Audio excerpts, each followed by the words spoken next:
बाबा बुल्ले शाह भारतीय उप महाद्वीप के महान सूफी कवि और दार्शनिक थे। उनका पूरा नाम अब्दुल्ला शाह था, लेकिन वो बुल्ले शाह के नाम से प्रसिद्ध हुए। उनकी कविताएं और दर्शन आज भी भारतीय और पाकिस्तानियों के दिलों पर गहरी छाप छोड़ती हैं। बुल्ले शाह ने अपने जीवन में प्रेम, समर्पण और आध्यात्मिकता के माध्यम से समाज को प्रेरित किया। बुल्ले शाह का जन्म 1680 ईस्वी में पाकिस्तान के पंजाब के उच्च गिलानिया गांव में एक धार्मिक परिवार में हुआ था। उनके पिता शाह मोहम्मद दरवेश एक मस्जिद में इमाम थे। बुल्ले शाह का बचपन धार्मिक और सांस्कृतिक परिवेश में बीता। उनकी प्रारंभिक शिक्षा उनके गांव में हुई। उच्च शिक्षा उन्होंने कसूर के हाफिज गुलाम मुर्तजा से और बाद में मुल्तान से प्राप्त की। बुल्ले शाह बचपन से ही जिज्ञासु और आध्यात्मिक प्रवृत्ति के थे। उन्होंने फारसी, अरबी और इस्लामिक ग्रंथों का गहन अध्ययन किया। बुल्ले शाह का आध्यात्मिक जीवन तब शुरू हुआ जब उनकी भेंट शाह इनायत कादरी से हुई। शाह इनायत कादरी एक सूफी संत थे जो कृषक वर्ग से थे, जबकि बुल्ले शाह उच्च वर्ग से आते थे। उस समय के सामाजिक मानदंडों को चुनौती देते हुए बुल्ले शाह ने उन्हें अपना आध्यात्मिक गुरु स्वीकार किया। उनके परिवार और पूरे समाज ने उनके इस निर्णय की आलोचना की, लेकिन बुल्ले शाह ने किसी की नहीं सुनी। उन्होंने कहा कि आत्मा का न तो कोई धर्म होता है और न कोई जात।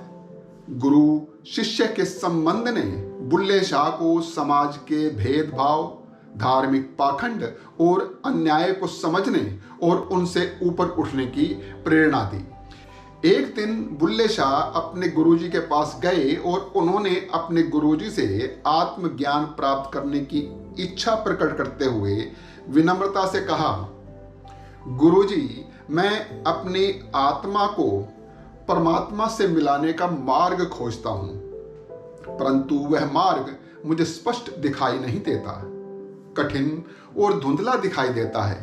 कृपया मुझे उस मार्ग के बारे में बताइए। शाह इनायत ने बुल्ले शाह को एक बीज देकर खेत में काम करने का निर्देश दिया और कहा, इस बीज को धरती में बो कर आओ। बुल्ले शाह ने वैसा ही किया। जब बुल्ले शाह बीज बोकर आए तो शाह इनायत ने उनसे कहा, अब तुम्हें उस बीज पर ध्यान देना है और देखना है वह बीज जैसे ही अपनी पहचान खोकर मिट्टी को समर्पित हो जाएगा तो वो कैसे धीरे धीरे अंकुरित होगा, बढ़ते बढ़ते एक विशाल वृक्ष बन जाएगा।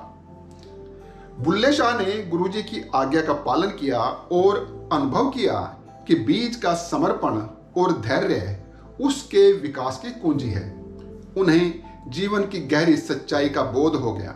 उन्हें ज्ञान प्राप्त हुआ कि आत्मज्ञान का मार्ग केवल धैर्य, समर्पण और निस्वार्थ भाव में ही निहित होता है। बुल्ले शाह ने लिखा है, पढ़ पढ़ आलम फाजल होया, कदी अपने आप नू पढ़िया ही नहीं। इस पंक्ति में वो आत्मज्ञान की आवश्यकता को रेखांकित करते हैं। उस समय का समाज सामाजिक और धार्मिक कट्टरता से भरा हुआ था। समाज में जातिवाद, धार्मिक पाखंड और वर्ग भेद का बोलबाला था। बुल्ले शाह ने अपनी कविताओं और विचारों के माध्यम से इन सभी बुराइयों का विरोध किया।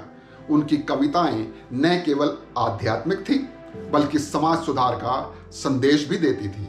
जातिगत भेदभाव पर उन्होंने लिखा, बुल्ला की जाना मैं कौन। यह पंक्ति मानव अस्तित्व और आत्मा की अनंतता पर आधारित है। यह समाज के जाति, धर्म और ऊंच नीच के हर प्रकार के भेदभाव से ऊपर उठने की प्रेरणा देती है। बुल्ले शाह ने अपनी रचनाएं पंजाबी, सराइकी और हिंदी भाषाओं में लिखी। उन्होंने अपनी कविताएं गहरे आध्यात्मिक और दार्शनिक अर्थों में सरल भाषा में लिखी थी। उनकी कविताओं का मुख्य विषय ईश्वर और आत्मा का मिलन है।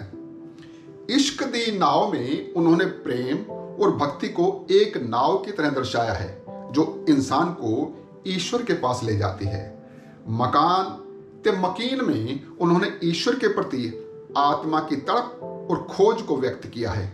उनकी विचारधारा सूफीवाद पर आधारित थी, जिसमें प्रेम, करुणा और मानवता को प्राथमिकता दी जाती है। बुल्ले शाह ने समाज के धर्म और पंथों की सीमाओं को नकारते हुए लिखा, मस्जिद टाओ, मंदिर टाओ, टाओ जो कुछ टाणा, एक बंदे दा दिल ना टाओ, उस दिल विच रब ने रहना। इस पंक्ति में उन्होंने मानव हृदय को ईश्वर का सच्चा निवास स्थान बताया। और रांझा रांझा कर दी नी मैं, आप पे रांझा होई, कविता की पंक्ति में उन्होंने आत्मा और परमात्मा के अद्वैत संबंध को व्यक्त किया है। बाबा बुल्ले शाह ने अपने जीवन और कविताओं के माध्यम से यह सिखाया कि सच्चा धर्म प्रेम और मानवता है। उनकी कविताएं आज भी हमें समाज की सीमाओं से ऊपर उठने के लिए प्रेरित करती हैं। उनकी कविताएं और कव्वालियां आज भी पंजाबी और सूफी गायकों द्वारा गाई जाती हैं। नुसरत फतेह अली खान और आबिदा परवीन जैसे प्रसिद्ध गायकों ने उनकी कविताओं को अपनी आवाज में प्रस्तुत किया है। बुल्ले शाह ने अपना काफी समय पाकिस्तान के कसूर शहर में व्यतीत किया। 1757 ईस्वी में 77 वर्ष की आयु में कसूर में उनका निधन हो गया था। कसूर के धार्मिक कट्टरपंथी बुल्ले शाह को काफिर मानते थे, इसलिए उन्होंने उनके अंतिम संस्कार में नमाज अदा करने से मना कर दिया था। उन्हें कसूर के बाहरी इलाके में दफनाया गया और उनकी अंतिम संस्कार की नमाज सैयद जाहिद हमदानी ने पढ़ाई। कसूर में उनका मकबरा हर धर्म और जाति के लोगों के लिए श्रद्धा का केंद्र है। भारत में बाला हिसार टिहरी बाईपास के पास मसूरी में भी उनकी एक मजार बनाई गई है। पिछले 36 वर्षों से उनके सम्मान में हर वर्ष 30 अगस्त से 1 सितंबर तक 3 दिन का वह मेला लगता है, जिसमें उनकी मजार पर चादर चढ़ाई जाती है।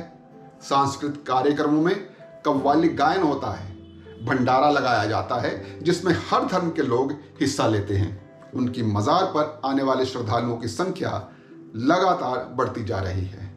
ऐसी ही वीडियोस मैं आपके सामने लेकर आता रहता हूं। मेरे चैनल पर ऐसी जानकारियों की और वीडियोस भी उपलब्ध हैं। ऐसी वीडियोस देखने के लिए मेरे चैनल को सब्सक्राइब कीजिए और शेयर भी। नमस्कार।